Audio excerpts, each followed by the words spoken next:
kilometers of paved road in 7 decades.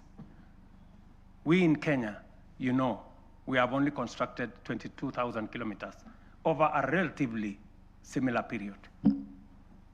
To scale up, ladies and gentlemen, honorable members, our transport and logistics program, the Ministry of Roads and Transport have already mapped out a comprehensive network of 2,500 kilometers of highway for dueling and 28,000 kilometers of road to be tarmacked over the next 10 years. We will onboard private-public partnership in the modernization of Jomo Kenyatta International Airport, Mombasa and Lamu Airport, and sort out the challenges facing Kenya Airways by next year. This work is already in progress. Next week, I will launch the dueling of the 170-kilometer Rironi-Naivasha-Nakuru-Mau Summit Road. On the same day, I will break ground on the dueling of the 58-kilometer Rironi-Mai-Mahiu-Naivasha Road. The gridlock that paralyzes these roads every day, especially on weekends and holidays, will soon, by God's grace, be a thing of the past.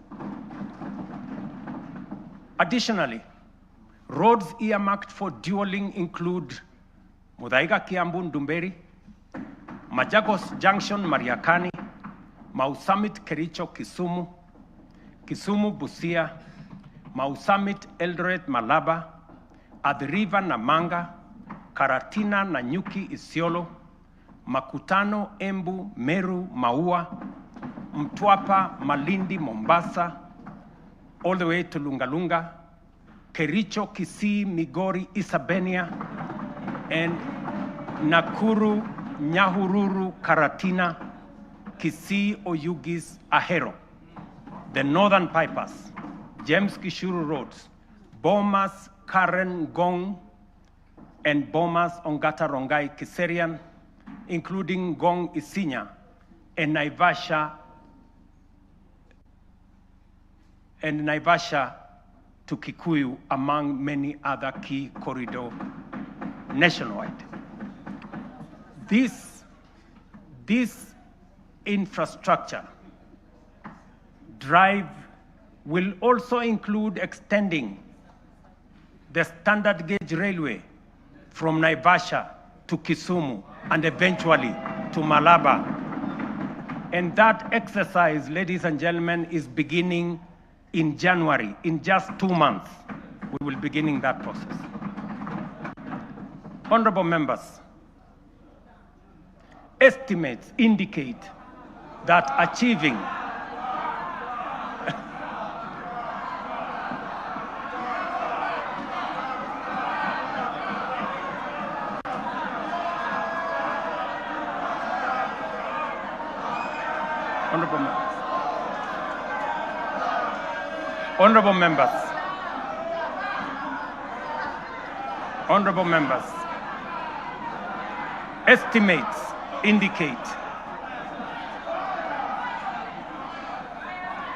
Honorable members, estimates indicate that achieving these 4 priorities will require at least 5 trillion.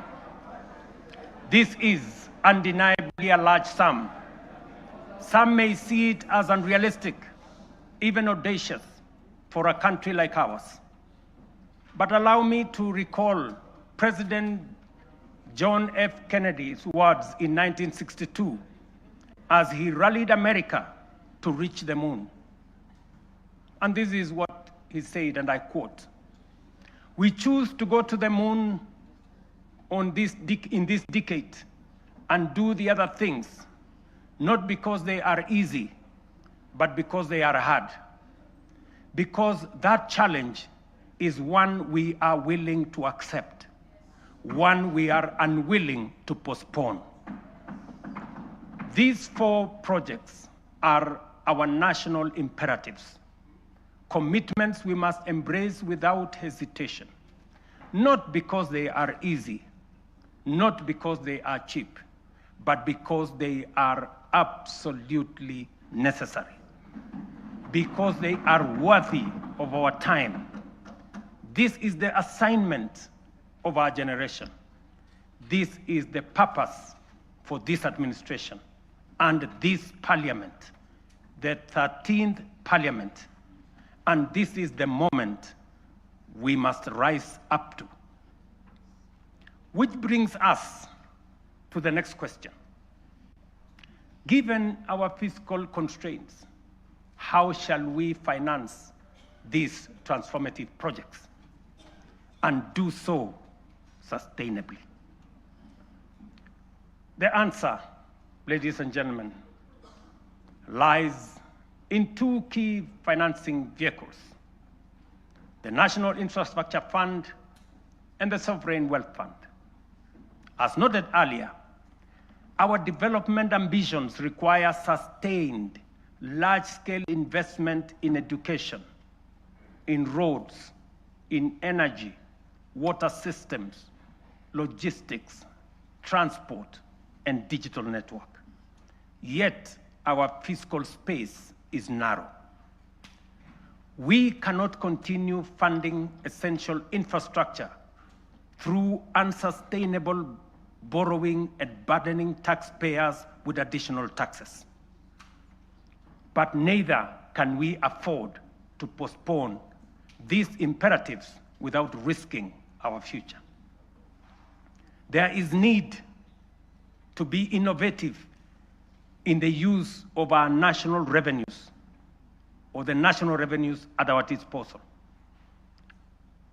There is need to deploy our national assets available to us in creating public-private partnerships that will crowd in the enormous pool of private sector resources available regionally and globally. This is why